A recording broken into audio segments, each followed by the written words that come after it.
Welcome back my students. आज की series में आपका बहुत बहुत स्वागत है।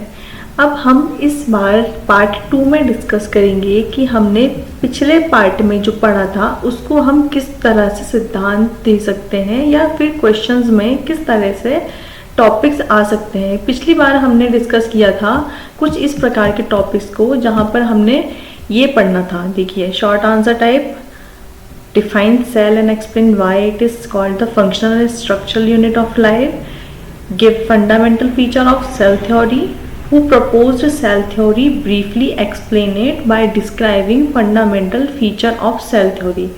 ये जो सीरीज़ है, मैं आपको बता देना चाहती हूँ कि ये जो सीरीज़ है ये हमारी केवल बीएससी और एमएससी के स्टूडेंट्स के लिए, 12th बायोलॉजी के स्टूडेंट्स के लिए बहुत हद तक कारगर है। इसके जो नीचे की क्लासेस हैं उनके लिए इतना ज़्यादा डीप नहीं पढ़ाया जाता, पर ये सिर्फ बीएससी और एमएससी के स्टूडेंट्स के लिए स्पेशली रिकमेंड करती हूँ मैं।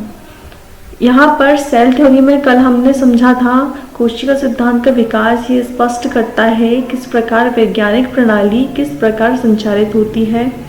इसमें सिद्धांत का अवलोकन, परिकल्पना, सूत्रीकरण तथा उसके रूपांतरण सम्मिलित हैं।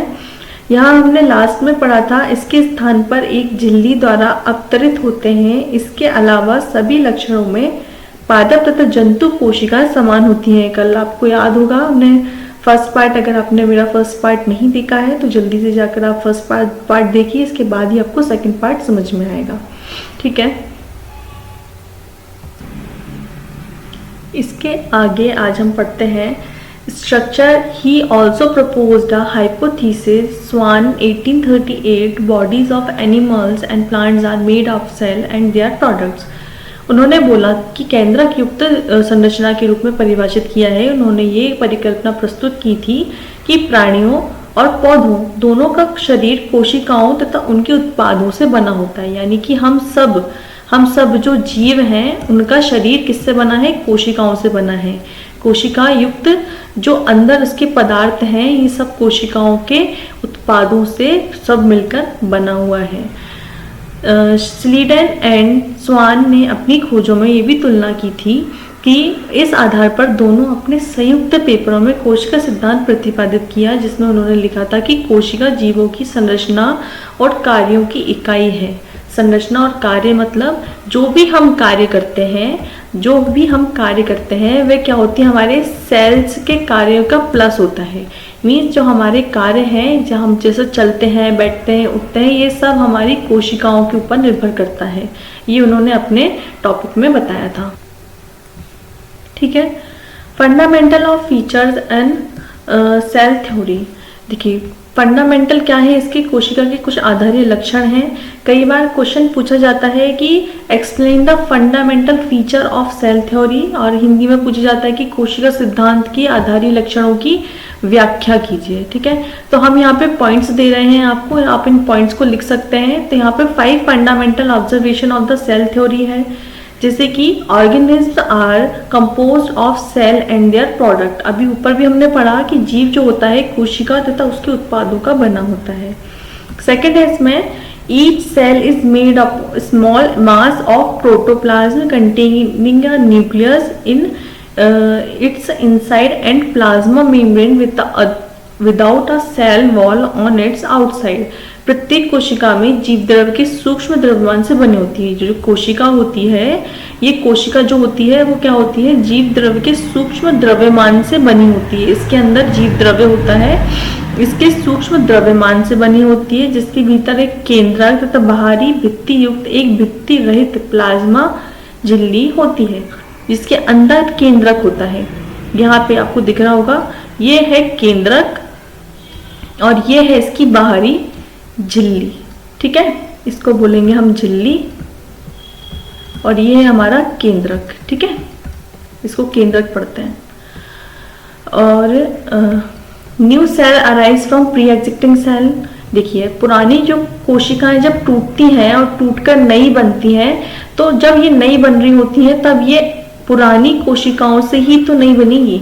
नई को अपने आप जीवित नहीं कर सकते, तो क्या होता है, जब पुरानी सेल होती है तो वो ऐसे ऐसे ऐसे एक तरफ से मुड़ने लगती है, एक टाइम आता है कि वो बहुत ज़्यादा मुड़ जाती है और धीरे धीरे करके एक नई कोशिका का निर्माण करती है।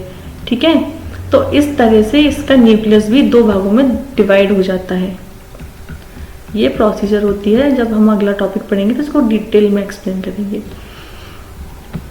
All cell are basically alike in their chemistry and psychology. सभी कोशिकाएं उनके रसायन और तथा कार्यकी में समान होती हैं, क्योंकि ये प्री एग्जिस्टिंग सेल से बनी है। प्री एग्जिस्टिंग मीन्स पहले से जो सेल थी उसी से एक नई सेल डेवलप होगी। तो जब प्री एग्जिस्टिंग सेल से कोई नई सेल बन रही है, न्यू सेल जब प्री एग्जिस्टिंग सेल से बनेगी तो उसकी कार्यकी यानी कि वो उसका कार्य करने का तरीका और रसायन यानी कि उसके अंदर के द्रव्यमान, प्रोटोप्लाज्म, एंडोप्लाज्मिक रेटिकुलम ईटीसी, इसके रसायन समान होते हैं यानी एक जैसे होते हैं। Activity of an organism are the sum total of activities and interaction of its constituent cell. जीव की क्रियाएं उसकी कोशिकाओं की क्रियाओं का योग होती है। जीव की क्रियाएं यानी कि हमारी क्रियाएं या पौधों की या जानवरों की, इसकी किसी की भी क्रियाएं जो कि हमारी कोशिकाएं होती हैं, कोशिकाओं की क्रियाओं का योग होती है। समझ रहे हो आप इस बात को? कोशिकाओं की क्रियाओं का योग ही हमारी क्रिया या हमारा वर्किंग फ्लो है। मॉडर्न सेल थ्योरी क्या है? मॉडर्न सेल थ्योरी होती है कि it is also known as the cell doctrine और सेल प्रिंसिपल। इसको सेल डिक्टोरियन या सेल प्रिंसिपल के नाम से भी जाना जाता है। आधुनिक कोशिका सिद्धांत के अनुसार the bodies of all living beings are made up of cell and their product. ये हमने ऊपर भी पढ़ा। Cell are unit of structure in the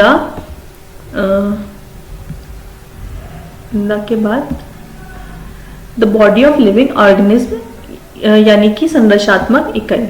देखिए, सेल जो होती है ना, वो कोशिका जीवित प्राणियों के शरीर की संरचनात्मक इकाई है। संरचनात्मक मतलब संरचना जैसी वो दिखते हैं उसकी वो एक इकाई है। इकाई का मतलब एक छोटा पार्ट है। देखिए, नेक्स्ट हमारा आता है every cell is made up of a small mass of protoplasm having a nucleus, a number of organelles and covering membrane. ये अभी हमने पुरानी सेल थ्योरी में भी पढ़ा। ये सेम चीज हमने पुरानी सेल थ्योरी में भी पढ़ी थी और ये हम नई सेल थ्योरी में भी पढ़ रहे हैं। इसमें ये थे हमारी कोशिका सिद्धांत और अब जो आया है वो है modern cell theory. Modern cell theory के भी मैंने इसमें 13 पॉइंट्स ऐड किए हुए हैं। ये 13 पॉइंट्स जो हैं ये हमें बताएंगे कि मॉडर्न सेल थ्योरी के अकॉर्डिंग इसमें क्या क्या होता है। तो प्रत्येक कोशिका जीव द्रव्य के सूक्ष्म द्रव्यमान से बनी होती है और इसमें एक केंद्रक, कई कोशिकांग तथा झिल्ली पाई जाती है। इसमें एक केंद्रक पाया जाता है और कई कोशिकांग झिल्ली पाई जाती है। ठीक है। फोर्थ पॉइंट है हमारा, while a cell can survive independently its organelles can not do so. एक कोशिका स्वतंत्र रूप से जीवित रह सकती है जबकि इसके कोशिकांग नहीं। कहने का मतलब है कि ये जो सेल है ये तो रह लेगी अकेले से, पर इसके अंदर जो कोशिकांग है, ये सबको कोशिकांग कहते हैं, जितने भी दिख रहे हैं ना आपको नाम, ये कोशिकांग है। पर ये अकेले कैसे रहेंगे सेल के बिना? तो इसका मतलब है कि सेल जो होती है वो सर्वाइव कर लेती है independently, but its organelles can not to do so. इसके कोशिकांग नहीं कर पाते हैं। फिफ्थ पॉइंट है हमारा, the cell belonging to diverse organisms and different region of the same organisms have a fundamental similarities in their structure, chemical composition and metabolism। देखिए, सभी जीव जो होते हैं ना, विभिन्न भागों में पाई जाने वाली कोशिकाओं की संरचनात्मक समानता पाई जाती है। विविध जीवों तथा एक ही जीव के विभिन्न भागों में पाई जाने वाली कोशिकाओं की संरचनात्मक समानता पाई जाती है। जब कोई इंसान है, अगर इस इंसान के 2 हाथ हैं तो इस भी इंसान के तो 2 ही हाथ होंगे, करेक्ट। अगर किसी के हाथ नहीं है तो वो एक अलग ही मैटर है ना। अगर इसमें कोशिका के बारे में जो बोला है कि सेल जो होता है ना, बिलोंगिंग डाइवर्स ऑर्गेनिज्म, अलग अलग जीवों के विभिन्न भागों में पाई जाने वाली कोशिकाओं के संरचनात्मक समानता पाई जाती है। संरचनात्मक मतलब संरचना, बाहर से जो दिखता है इंसान वैसा ही दूसरा इंसान भी दिखता है, करेक्ट। देखिए, 6th पॉइंट है हमारा, Life exists only in cells because all the activity of life are performed by cells. जीवन केवल कोशिकाओं में पाया जाता है क्योंकि जीव के सभी जैविक क्रियाएं कोशिकाओं में होती हैं। अब सही है ना, अगर हम लोग जीवित हैं तो कोशिकाओं की वजह से हैं, क्योंकि सारा जो मटेरियल है वो देखिए कोशिका के अंदर है। कोशिका है तो हम हैं, कोशिका नहीं होगी तो हम भी नहीं होंगे। 7th है हमारा, cells are unit of function in living organism, that is the activity of an organism are the sum total of the activities. हमने पिछली बार भी पढ़ा कि कोशिका कार्य की इकाई होती है, जैसे कि जीव की गतिविधियां उसकी कोशिकाओं की गतिविधियों का कुल योग होती है। ठीक है, ठीक है, यहां तक हो गया था। इसके बाद depending upon specific requirement the cell gets modified. प्रत्येक कोशिका अपना एकत्व बनाए रखती है, इसका विशिष्ट आंतरिक वातावरण तथा होमियोस्टेसिस होता है। डिपेंडिंग अपॉन स्पेशल रिक्वायरमेंट, ये अपना एकत्व बनाए रखती है, इसका विशिष्ट आंतरिक वातावरण होता है। देखिए जहाँ की कोशिका है वो वहीं रहेगी, ठीक है, ये पैर की कोशिका हाथ की कोशिका में थोड़ी चली जाएगी, तो वो अपने वातावरण में ही अपने वातावरण को बनाए रखती है और इसे होमियोस्टेटिस कहते हैं। तथा होमियोस्टेटिस होती है, होमियोस्टेटिस मतलब अपने ही घर में रहती है, दूसरे के घर में नहीं जाती हैं। ठीक है, 9th देखिए, each cell maintain its individual, its has a specific internal environment and homeostasis. प्रत्येक जीव की वृद्धि में इसका कोशिका की वृद्धि तथा गुणन सम्मिलित होती है। अगर हम बढ़ रहे हैं तो इसका मतलब कि हमारी कोशिकाएं बढ़ रही हैं, इसलिए हम बढ़ रहे हैं। अगर हम नहीं बढ़ रहे हैं तो हम लोग की कोशिकाएं नहीं बढ़ पा रही होंगी, या कोई कारण हो सकता है, कोई रीजन हो सकता है। कोशिका हमारे शरीर का बहुत ही मेन पार्ट है, इसमें सब चीजें इसी के अंदर इन्वॉल्व होती हैं। Growth of an organism involves the growth and multiplication of its cell. एक जीव की वृद्धि में उसकी कोशिकाओं की वृद्धि तथा गुणा शामिल है। अगर हम बढ़ रहे हैं तो हमारी वृद्धि हो रही है, इसलिए सेल की वृद्धि हो रही है, इसीलिए हमारी वृद्धि हो रही है। 11, genetic information is stored and expressed inside cell. जो अनुवांशिक सूचना होती है ना वो कोशिका के अंदर स्टोर रहती है। अगर आपके बच्चे होंगे, आपके पापा हैं, आप उनसे आप में आई होगी, ठीक है, फादर से सन में आई होगी, सन से आपके भी सन यानी आपके पापा के ग्रैंड सन में जाएगी। तो ये सब जो अनुवांशिक सूचनाएं होती है ना, ये सेल के अंदर होती है। हमने पहले पढ़ा कि प्री एग्जिस्टिंग सेल से बनती है। प्री एग्जिस्टिंग सेल का मतलब यहाँ पे यही है कि हमारी एक तरह की सेल के अलावा जब दूसरी सेल का निर्माण होता है तो वो पुरानी सेल से बनी है। तो चूंकि सही बात है ना कि जब वो पुरानी सेल से बनी है तो उसका कुछ ना कुछ गुण तो वो लेगी, तो अनुवांशिक पदार्थ भी इसी में होता है code. 12th, life passes from the genetic one generation to the next in the form of living cell. जीवन एक पीढ़ी से दूसरी पीढ़ी में कोशिका के रूप में ही जाता है। The new cell arise from pre existing cell through division. नई कोशिका पुरानी कोशिका के निर्माण से विभाजन द्वारा होता है और सभी नई कोशिका में पैतृक कोशिका के बराबर ही अनुवांशिक सूचनाओं की मात्रा होती है। अभी मैंने आपको बताया कि अगर आपके फादर के डीएनए से आपका डीएनए आया, आपके फादर के सेल से आपका निर्माण हुआ, तो देन आपके सेल से आपके सन का निर्माण होगा या डॉटर का निर्माण होगा। तो आपकी जो सेल है वो आपकी प्री एग्जिस्टिंग सेल से आपकी न्यू एग्जिस्टिंग सेल आपके बच्चे में गई है, तो वो आपके अनुवांशिक जो होती है जेनेटिक कोड्स, वो हमेशा आपके इंफॉर्मेशन को आगे पीढ़ी दर पीढ़ी बढ़ाती रहेगी। ठीक है,